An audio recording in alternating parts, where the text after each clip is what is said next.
what is executive presence? How do I carry myself and conduct myself as a human being to have that je ne sais quoi? You know, some people walk into the room and you know they're there. They've got an energy and a something that they bring to that space that makes us want to believe in them, makes us want to trust them, or makes us aware of them. In this program, essentially, we take these three elements and they start right at the very core, this orange circle here, the self-esteem. That self-esteem comes to play over and over and over again in all of our interactions throughout life. So we look at how do we build it? How do we define value?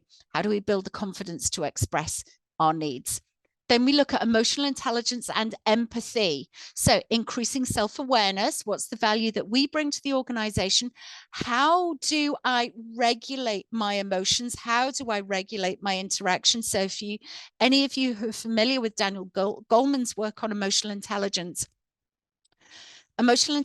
really is about having awareness of self, having regulation of self, awareness of others, empathy towards others, and how do I manage those relationships and motivation. So essentially that emotional intelligence and empathy piece really important for that executive presence. And then finally, creating your world, basically creating your vision, having a goal. What are you moving towards? How do you generate those opportunities of visibility? How do you build those personal networks? Because there's no point walking around an empty room going, ooh, I've got executive presence.